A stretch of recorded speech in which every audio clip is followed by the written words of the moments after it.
সুপ্রভিয়াস আসসালামু আলাইকুম। মৃধা মিডিয়ার পক্ষ থেকে এখন একটি অতি গুরুত্বপূর্ণ নিউজ আপনার সামনে হাজির হয়েছে। সেটা হচ্ছে টিউলিপ সিদ্দিক এবং ডক্টর মোহাম্মদ ইউনূসের বৈঠক।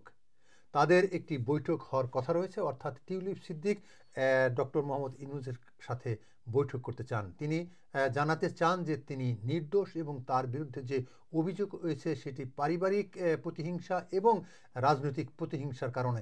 তিনি এখানে কোনো অন্যায় করেননি বলে তিনি বলছেন, এবং তিনি বলছেন যদি তার সাথে ডক্টর মোহাম্মদ ইউনূসের একটি বৈঠক হয় তাহলে অনেক কিছুর সুষ্ঠু সমাধান হতে পারে। সেই সাথে ব্রিটেনের অনেক এমপি রয়েছেন টিউলিপ সিদ্দিকের পক্ষে। কেননা টিউলিপ সিদ্দিকের পক্ষে তা থাকার অন্যতম কারণ হচ্ছে স্বয়ং প্রধানমন্ত্রী স্যার কেয়ার স্টারমারও তার খুব ঘনিষ্ঠজন। তিনি বলছেন যে টিউলিপ সিদ্দিক রাজনৈতিকভাবে খুবই দক্ষ এবং বিচক্ষণ। তার বিরুদ্ধে, অর্থাৎ তার খালা বাংলাদেশ সাবেক প্রধানমন্ত্রী, তিনি যখন ক্ষমতা ছেড়ে ভারতে পালিয়ে গেছেন তারপর থেকেই টিউলিপ সিদ্দিকের বিরুদ্ধে বিভিন্ন অভিযোগ উত্থাপিত হয়েছে, কিন্তু একটি অভিযোগও এখন পর্যন্ত প্রমাণিত হয়নি।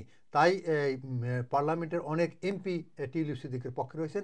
অভিযোগ ওঠার সাথে সাথেই টিউলিপ সিদ্দিকি তার পদত্যাগ করেছেন। এখনও তিনি এমপি হিসেবে অবস্থান রয়েছেন এবং তিনি চাচ্ছেন যে ডক্টর মোহাম্মদ ইউনূসের সাথে যেন একটি বৈঠক হয়। সেই বৈঠকে তিনি তার তথ্য উপাত্য তুলে ধরে ডক্টর মোহাম্মদ ইউনূসের সাথে তিনি বলবেন, অর্থাৎ বাংলাদেশের বর্তমান অন্তর্বর্তীকালের সরকারের প্রধান উপদেষ্টার সাথে তিনি একটি সুনির্দিষ্ট বৈঠকের জন্য অপেক্ষা করছেন। তিনি আবেদন জানিয়েছেন, এটা আজকে গার্ডিয়ানে পরিষ্কারভাবে তুলে ধরা হয়েছে, এবং কি কি গ্রাউন্ডে তিনি দেখা করতে চান সেটাও তিনি তার চিঠিতে লিখেছেন।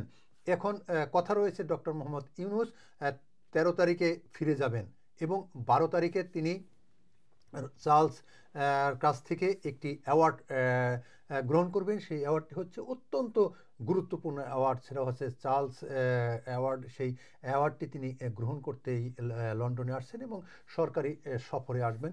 10 তারিখ থেকে 13 তারিখ পর্যন্ত তিনি এখানে অবস্থান করবেন এবং 13 তারিখে তিনি ঢাকায় ফিরে যাবেন, এমনটি কথা রয়েছে। তবে এর মধ্যে নাগরিক সংবর্ধনা দেওয়ার কথা ছিল, সেই নাগরিক সংবর্ধনাটি সিকিউরিটির কারণে সেটা দেওয়া হচ্ছে না বলে জানিয়েছেন। তবে খুব সংক্ষিপ্ত আকারে হয়তোবা অল্প কিছু সংখ্যক লোক তার সাথে দেখা করতে পারে। কি তার সাথে সাক্ষাতের জন্য আবেদন করেছেন, সেই আবেদনটি মঞ্জুর হলে টিউলিপ সিদ্দিক এবং ডক্টর মোহাম্মদ ইউনূসের সাথে একটি সৌজন্য সাক্ষাৎ হতে পারে। সেই সাক্ষাতে টিউলিপ সিদ্দিক বলছেন যে আমি আমার সমস্ত কাগজপত্র প্রমাণপত্র সহ তার সাথে বোঝাতে চাই যে এটা আমার প্রতি অবিচার করা হচ্ছে এবং অহেতুক রাজনৈতিক প্রতিহিংসা করে তাকে বিভ্রান্ত করা হচ্ছে। তিনি এই অন্যায়ের সাথে বা বাংলাদেশের রাজনীতির নিয়ে তিনি কোনো সুবিধা ভোগ করেননি। তার বিরুদ্ধে যে অভিযোগ আনা আছে সম্পূর্ণ অভিযোগকে তিনি উড়িয়ে দিয়ে বলেন যে এই অভিযোগগুলো ভিত্তিহীন এবং মিথ্যে। বাংলাদেশও তার বিরুদ্ধে যেসব অভিযোগ রয়েছে সেগুলো একটু প্রমাণিত হয়নি বলে তিনি দাবি করেন।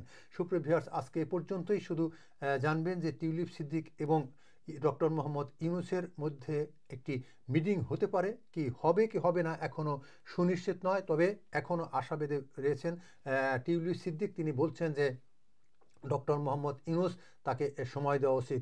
এছাড়াও ডক্টর মোহাম্মদ ইউনূস কমনওয়েলথ এবং প্রধানমন্ত্রী স্যার কেয়ার স্টারমারের সাথে দেখা করার কথা রয়েছে এবং বাংলাদেশ হাইকমিশনের পক্ষ থেকেও একটি সম্বর্ধনা দেওয়ার কথা রয়েছে। এখনও তারিখ বা সময় নির্ধারিত হয়নি। তারিখ বা সময় নির্ধারিত হলে সুপ্রিয় ভিউয়ার্স আপনাদেরকে জানিয়ে দেওয়া হবে। তবে এখন জানবেন শুধু টিউলিপ সিদ্দিক চাচ্ছেন যে ডক্টর মোহাম্মদ ইউনূসের সাথে একটি সৌজন্য সাক্ষাৎ এবং সৌজন্য সাক্ষাতে তিনি বিস্তারিত তুলে ধরবেন। সুপ্রিয় ভিউয়ার্স, সেই সাক্ষাৎ হবে কি হবে না এখনও নিশ্চিত নয়। তবে এই সাক্ষাতের জন্য সারা বিশ্ব কিন্তু অনেকটা তাকিয়ে আছে, কারণ অনেকেই মনে করছেন যে ডক্টর মোহাম্মদ ইউনূস এবং টিউলিপ সিদ্দিকের মধ্যে যদি একটি বৈঠক হয় সেই বৈঠকে অনেক কিছুর সমাধান হতে পারে। আপনার পর্যন্তই। আপনারা সবাই ভালো থাকবেন, সুস্থ থাকবেন, নিরাপদ থাকবেন। আল্লাহ হাফেজ।